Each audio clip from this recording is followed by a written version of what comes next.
Hello दोस्तों, स्वागत है आप सभी का सोलो लेवलिंग के सीज़न 1 के एपिसोड नंबर 6 में। जहां आज हम देखने वाले हैं जिन्हों को बिल्कुल भी अंदाज़ा नहीं था कि एक सिंपल सी रेड उसकी ज़िंदगी का सबसे खतरनाक एक्सपीरियंस बनने वाला था, क्योंकि इस बार उसका सामना किसी मॉन्स्टर से नहीं बल्कि एक ऐसे इंसान से होने वाला था जो खुद ही हंटर का शिकार करता है। एपिसोड की शुरुआत में हम देखते हैं जिनू और यूजिन दोनों एक कैफ़े में बैठे हुए होते हैं।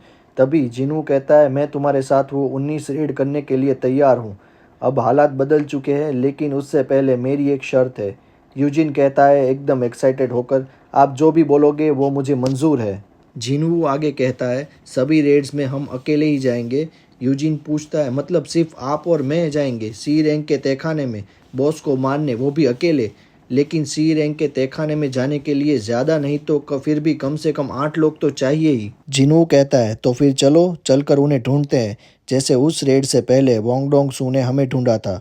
तुम इसे इस तरह समझो, अगर हम दोनों ने अकेले ही उन सभी के सभी 19 रेड को बिना अपने जान गंवाए पूरा कर लिया, तो ये एक ऐसा कारनामा होगा जिससे आज तक कोई नहीं कर पाया। इससे तुम्हें नहीं लगता तुम्हारे डैड का तुम्हारे ऊपर यकीन और भी बढ़ जाएगा? यूजिन थोड़ा सोचता है और कहता है, आपने सही कहा, और टेबल के पास खड़ा होकर कहता है, मैं पूरी तरह से तैयार हूँ बॉस। और यहीं पर हमारा ये सीन भी कट हो जाता है। उसके बाद वाले सीन में हम देखते हैं एक स्कूल में मिस्टर चूल अपने स्टूडेंट को स्वॉर्ड चलाना सिखा रहे होते। तभी उसका स्टूडेंट कहता है, मास्टर मेरा आपसे कोई मुकाबला ही नहीं है। तभी मिस्टर चूल हंसते हुए कहते हैं, मैं फ़िलहाल हारने के मूड में बिल्कुल भी नहीं हूँ। तभी वो लड़का कहता है, वैसे अफसोस की बात है, काश आपसे पहले मिला होता। मिस्टर चूल कहते हैं, तुम अब भी वही सोच रहे हो? तभी वो अपने हाथ की ओर देखते हुए कहते, ये हादसा हुए तो महीनों गुजर चुके हैं।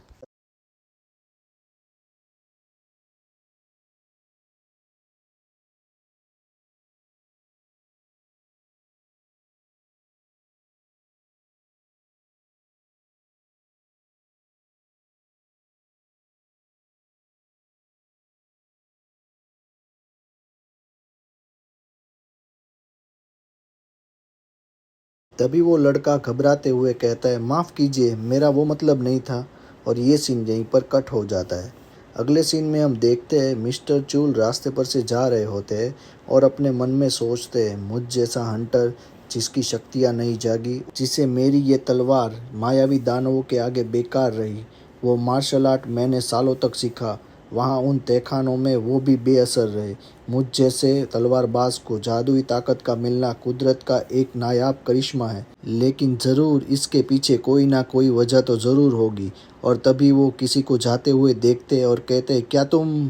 तभी जिनू उसकी ओर देखते हुए कहता है, मिस्टर चूल। मिस्टर चूल हंसते हुए कहते हैं, मुझे देखकर लगा ही था कि तुम जिनू हो। कैसे हो जिनू संग? जिनू कहता है, हमें मिले काफ़ी दिन हो गए। मिस्टर चूल कहते हैं, सोचा नहीं था तुमसे ऐसे मुलाकात होगी। वैसे मुझे कहना होगा, तुम पहले जैसे मासूम नहीं रहे। मेरा मतलब काफ़ी बदल गए हो, लेकिन तुम कुछ ही महीनों में इतना बदल कैसे गए? जिनू हंसता है। आगे मिस्टर चूल कहते हैं, तुमने तो अपनी एक टांग भी गंवा दी थी, है ना? जिनू कहता है, जब मुझे हॉस्पिटल में होश आया तब मेरी टांगें सही सलामत थी। मिस्टर चूल कहते हैं, समझ गया, ज़रूर तुम्हें बचाने आए उनमें से कोई ना कोई एक हाई रैंक का हीलर होगा। खैर जो भी हो, मुझे इस बात की बहुत खुशी है कि तुम सही सलामत हो। तभी जिन्हू उनके हाथ की ओर देखते हुए कहता है, लेकिन मिस्टर चूल आपका हाथ? मिस्टर चूल आगे कहते हैं, बहुत पहले एक रेड हुई थी, उसमें मेरा ये हाथ चला गया था। वैसे मुझे इसका कोई अफसोस नहीं है। और वो दोनों चलने लगते हैं और एक गेट के पास जाकर रुक जाते हैं। और तभी वो देखते हैं उस गेट के पास कई सारे हंटर खड़े हुए होते हैं। मिस्टर चूल कहते हैं, क्या इत्तेफाक है, मुझे नहीं लगा था कि तुम सब भी यहाँ पर होगे। तभी उनमें से एक हंटर कहती है, जिनू संग। जिनू कहता है, जूही तुम मिस्टर किम और कम के साथ? मगर वो दो हंटर अपना मुंह फेर लेते हैं, क्योंकि उन लोगों को उस प्राचीन तहखाने में से जिनू को अकेले छोड़कर भागने का अफसोस होता है। मिस्टर चूल को ये देखकर सब समझ में आ जाता है कि हमने उस दिन वहाँ से जिंदा बचने के लिए जिनू की बलि चढ़ा दी थी, और आज वहीं बचे हुए लोग यहाँ पर फिर से इकट्ठा हुए हैं। जूही आगे कहती है, जिनू क्या सच में ये तुम ही हो? तुम बिल्कुल बदल गए हो, तुम्हारी तो पहले से हाइट भी बढ़ गई है और तुम्हारा पैर भी ठीक हो गया है। जानते हो, मैं तुमसे मिलने हॉस्पिटल भी आई थी। जिनू कहता है, क्या तुम हॉस्पिटल आई थी? तभी हम देखते हैं उनके पीछे से एक वैन आती है, जिनमें से 3 लोग उतरते हैं जिनके हाथ में हथकड़ियाँ होती हैं। और उनमें से एक कहता है, लगता है हमारे साथ तो एक लड़की भी चलेगी। और वो जूही की ओर आगे बढ़ना शुरू कर देते हैं। तभी जिनू उसके आगे आ जाता है। दूसरा कहता है, कैसी हो जाने मन, तुम्हारा और इसका कोई टाका भिड़ा है क्या? हमें भी वो एक मौका दो। तभी पीछे से एक आवाज़ आती है, अपना मुंह बंद करो। और सब उसकी ओर देखने लगते हैं। आगे कहता है, ये मिशन कोई मजाक नहीं है। तभी एक लड़की वहाँ पर आती है और कहती है, ये कैदी उन हंटर की कमी पूरी करेंगे जो आज हमारे साथ यहाँ पर नहीं है। मिस्टर चूल कहते हैं, ये कैदी हमारे साथ जाएंगे तो आपका मतलब ये है कि ये मुजरिम हमारी टीम से लड़ेंगे? वो लड़की कहती है, देखिए ये हंटर जो सज़ा काट रहे हैं इन्हें कम करवाने यहाँ आए हैं और इनसे किसी को कोई खतरा नहीं है। लोकल हंटर की कमी होने की वजह से हमारे सारा स्टाफ कम हो गया है। उम्मीद है आप समझेंगे। आपके साथ हंटर एसोसिएशन से टाईशिक भी होंगे। उनकी रैंक बी है। बुरे से बुरे हालात में ये उन 3 सी रैंक हंटर को आसानी से संभाल लेंगे, इसलिए आप बेफिक्रे रहिए। चिनू कहता है, जूही तुम्हें शायद बाहर रहना चाहिए। जूही कहती है, और तुम्हारा क्या? चिनू कहता है, मैं वहाँ जाऊँगा। जूही कहती है, फिर तो मैं भी तुम्हारे साथ चलूँगी।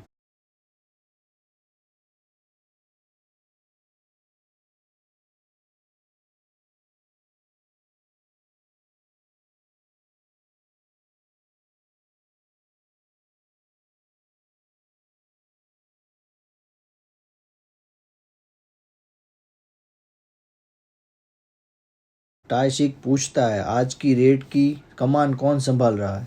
मिस्टर चूल कहते हैं, जिनू बुरा ना मानो तो इस रेड की कमान मैं संभालना चाहूँगा। जिनू कहता है, हाँ क्यों नहीं। मिस्टर चूल झुकते हुए कहते हैं, थैंक यू सो मच मुझ पर भरोसा करने के लिए। तभी जिनू कहता है, मिस्टर चूल ये आप क्या कर रहे हैं? तभी चूल कहते हैं, मैं जानता हूँ उस दिन मेरी वजह से 7 लोग मारे गए थे। मेरी उस गलती को नज़रअंदाज नहीं किया जा सकता था, पर हाँ, वहाँ से 6 लोग सिर्फ तुम्हारी वजह से बचे, इसीलिए बाकियों की तरफ से तुम्हें कहना चाहता हूँ कि हम तुम्हारे शुक्रगुजार हैं। जिनू कहता है, देखिए इसकी कोई ज़रूरत नहीं है। तभी वो आगे कहते हैं, किम मैं उम्मीद करता हूँ कि यह फैसला तुम्हें भी मंजूर होगा। तभी मिस्टर किम अपना मुंह फेरते हुए कहते हैं, हाँ मुझे भी मंजूर है। और फिर अंदर जाने के लिए तैयार होते हैं और धीरे धीरे अंदर की ओर आगे बढ़ते हैं। तभी हम तहखाने के अंदर देखते हैं कुछ गॉब्लिन उनके ऊपर हमला करना शुरू कर देते हैं और वो कैदी उनको मज़े के साथ मार रहे होते हैं। मिस्टर चूल अपनी मैजिकल पावर के साथ उन सभी पर हमला करना शुरू कर देते हैं। मिस्टर किम कहते हैं, मानना पड़ेगा इस चूल में अब भी बहुत जान बाकी है। दूसरी ओर जिनू भी उन दानों के साथ लड़ रहा होता है। मिस्टर चूल कहते हैं, फ़िलहाल खतरा टल चुका है। तुम पहले से काफ़ी ज़्यादा ताकतवर बन चुके हो जिनू।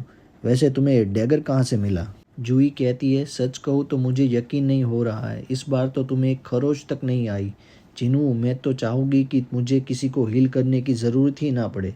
मिस्टर चिल जिनू की ओर देखते हुए सोचते हैं, ये पहले से काफ़ी ज़्यादा ताकतवर बन चुका है। इसने इन दानवों को ऐसे मारा जैसे इनको मारना इसके लिए बहुत ही आम बात हो। तभी वो आगे बढ़ने लगते हैं और देखते हैं कि आगे 3 रास्ते होते हैं। तभी मिस्टर टाइशिक कहते हैं, ये तहखाना इतना भी खास नहीं लगता, क्यों ना हम 3 टीम बना ले। मानता हूँ ऐसा करने में थोड़ा खतरा है, लेकिन इससे काम ज़्यादा जल्दी ख़त्म हो जाएगा। मिस्टर चूल कहते हैं, हाँ बिल्कुल सही कह रहे हो। टाइशिक कहता है, मैं कैदियों के साथ दाईं तरफ जा रहा हूँ। अगर तुम्हें दानव बॉस की गुफा मिल जाए तो हमें बता देना। तभी जिनू थोड़ा ध्यान लगाता है और देखता है और उसे एक गुफा में माना की एसेंस आती है और वो कहता है, मिस्टर चूल हम बाएं गुफा की ओर जाना चाहिए। और वो मान जाते हैं। तभी मिस्टर किम और कम दोनों बीच वाली गुफा में जाने के लिए रेडी होते हैं और वो सभी अलग अलग गुफा के अंदर जा रहे होते हैं। तभी जिनू टाइशिक की ओर देखता है और दोनों एक दूसरे की ओर देखते हुए अंदर चले जाते हैं। तभी बहुत सारे गॉब्लिन्स को हराने के बाद मिस्टर किम कहते हैं, यहाँ पर तो सिर्फ गॉब्लिन ही है। मिस्टर कम कहते हैं, मैं चाहता हूँ कि ये काम जल्द से जल्द ख़त्म हो जाए। मिस्टर कम कहते हैं, हाँ ज़रूर होगा, वैसे भी लो रैंक तहखाने के लिए सिर्फ लो रैंक हंटर को ही बुलाया जाता है। तभी मिस्टर किम कहते हैं, मत भूलो हमें पहले भी ऐसे बुलाया गया था और नतीजा तुम जानते हो क्या हुआ था। और मिस्टर किम कहते हैं, मैंने सोच लिया है, इस रेड के बाद मैं जिनू से अपने गुनाहों की माफ़ी मांगूंगा। जिस तरह से हम वहाँ से भागे मैं आज भी उसे नहीं भूल पाया। एक हंटर के लिए ये कितनी शर्म की बात है। इसके पीछे की वजह चाहे जो भी हो, लेकिन सच तो ये है कि हमने अपने साथी को धोखा दिया था और हमें खुद से नज़रें मिलाने की कोशिश भी नहीं करनी चाहिए। मिस्टर कम कहते हैं, पर क्या वो हमें माफ़ कर पाएगा? मिस्टर किम कहते हैं चाहे वो हमें माफ़ करे या ना करे पर हमें कोशिश करनी चाहिए। खैर चलो अब हम आगे चलते हैं। आगे हम टाइसिक को देखते हैं। टाइसिक कहता है क्या बस इतने ही थे? एक कैदी कहता है तुम्हें क्या लगता है हमें इनको मारने में घंटों लग जाते? टाइसिक कहता है अगर यहाँ किसी इंसान से लड़ना पड़ता तो क्या तुम उसे भी ऐसे ही मार देते? वो कैदी कहता है इंसान हो या गॉब्लिन क्या फ़र्क पड़ता है। उसके बाद हमें एक फ्लैशबैक दिखाया जाता है। टाइसिक किसी के साथ खड़ा होता है और वो कहता है तुम मुझसे क्यों मिलना चाहते थे? तभी वो दूसरा आदमी कहता है उन 3 लोगों ने मिलकर मेरी मासूम सी बेटी की इज्जत लूटी जिसके बाद उसने खुदकुशी कर ली। इसी गम के चलते मेरी पत्नी अब हॉस्पिटल में है और जिन लोगों ने ये काम किया है वो कुछ सालों के बाद इस तरह आज़ाद घूम रहे हैं। और इतना ही नहीं वो सभी हंटर है इसीलिए जेल में होते हुए भी उन्हें रेड करने का मौका दिया जा रहा है ताकि उनकी सज़ा कम हो सके। और ज़ोर से चिल्लाते हुए कहता है मैं तुमसे पूछना चाहता हूँ क्या यही इंसाफ है? और अपना बैग खोलकर कहता है ये है 300 करोड़ रुपए और मैं चाहता हूँ कि उन तीनों को तुम बेरहमी से मार डालो। तभी हम देखते हैं टाइसिक उन कैदियों से कहता है यहाँ से निकलने के बाद मैं इंस्पेक्टर से कहूँगा कि तहखाने में लड़ाई के दौरान तुम पर सैकड़ों गॉब्लिन्स ने हमला किया और तुम तीनों मारे गए। दूसरी ओर मिस्टर किम और मिस्टर कम आगे बढ़ते हुए एक दूसरे से बात कर रहे थे। कहीं हमने गलत रास्ता तो नहीं पकड़ लिया? और वो एकदम से चौंक जाते हैं। उनके सामने 2 कैदी मरे हुए पड़े थे और एक कैदी को टाइसिक ने गले से पकड़ लिया था। टाइसिक कहता है तुम्हें मरने की ज़्यादा जल्दी है क्या? क्योंकि मुझे कहा गया था कि तुम्हें तड़पा तड़पा के मारा जाए। तभी मिस्टर किम कहते हैं तुम आखिर ये क्या कर रहे हो? तभी टाइसिक कहता है अच्छा मतलब ये दोनों रास्ते एक ही जगह पे मिलते हैं, फिर तो बाईं तरफ वाला रास्ता ही बॉस की गुफा में जाता होगा। और अपना डैगर निकालता है और उस कैदी का गला काट देता है। और मिस्टर किम और कम की ओर आगे बढ़ते हुए कहता है लगता है प्लान थोड़ा बदलना पड़ेगा। और ये सीन यहीं पर कट हो जाता है। इस तरफ हम देखते हैं चिनू और उसकी टीम आगे जा रही थी। तभी उनको पीछे से आवाज़ आती है किसी के चिल्लाने की और वो तीनों उस आवाज़ की ओर भागने लगते हैं। और वो तभी तीनों देखते हैं तीनों कैदी वहाँ पर पड़े हुए थे और दूसरी ओर मिस्टर किम और कम भी नीचे पड़े हुए होते हैं। तभी हम देखते हैं मिस्टर किम के पूरे शरीर में से खून बह रहा होता है और जिनू की आंखें खड़ी की खड़ी रह जाती है।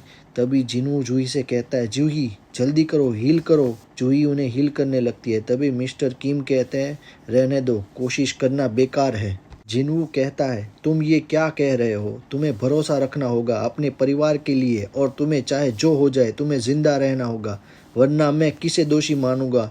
मिस्टर किम कहते हैं मुझे माफ़ कर दो मैं सच में बहुत शर्मिंदा हूँ। तुमसे सामना इसी तरह होगा मैंने ये सोचा नहीं था। मैं तुमसे मिलकर अपने किए की माफ़ी मांगना चाहता था। हो सकता है तो मुझे माफ़ कर देना जिनू। और वो मर जाते हैं। और अचानक पीछे से टाइसिक जूही के ऊपर हमला कर देता है मगर जिनू उसका हाथ बीच में ही पकड़ लेता है और पीछे हटते हुए कहता है वाह काफ़ी तेज़ हो। और सभी उसको देखकर काफ़ी चौंक जाते हैं। तभी वो कहता है मैं तो सबसे पहले इस हीलर को मारना चाहता था। कोई बात नहीं पहले तुमसे ही शुरुआत कर लेता हूँ। मिस्टर चूल पूछते हैं टाइसिक क्या ये तुमने किया है? टाइसिक कहता है अगर मैं हाँ कहूँ तो। मिस्टर चूल लेकिन तुम तो हंटर एसोसिएशन से हो, तुम्हें लगता है तुम इससे बच निकल जाओगे? टाइसिक कहता है मेरे पास एक परफेक्ट कहानी है। मैंने सोचा था कि इन सब की मौत का इल्ज़ाम मैं गॉब्लिन पर डाल दूंगा लेकिन अब मैं ऐसा कहूँगा कैदियों ने भागने के चक्कर में वहाँ मौजूद बाकी सभी को मार डाला और जब मैं बॉस से लड़ रहा था उस वक्त उन्होंने मुझ पर भी हमला किया क्योंकि वो तीनों मुझे मार नहीं पाए इसीलिए तहखाने से सिर्फ मैं ही जिंदा लौट पाया। तो बताओ कहानी सुनकर मज़ा आया? मिस्टर चियूल जिनू से कहते हैं तुम इसके साथ मुझे लड़ने दो तुम इसके सामने नहीं टिक पाओगे। और अपनी तलवार को हाथ में पकड़ते हैं और कहते हैं कि किम मैं तुम्हारी तलवार ले रहा हूँ। आज एक अरसे के बाद तलवारबाजी होगी। मैं इससे एक लेवल कम होने के बाद भी इससे लड़ूंगा। और कहते हैं मिस जूही क्या तुम इस लड़ाई से पहले मेरी ताकत को बढ़ा सकती हो? और जूही उनके ऊपर अपनी पूरी ताकत लगा देती हैं।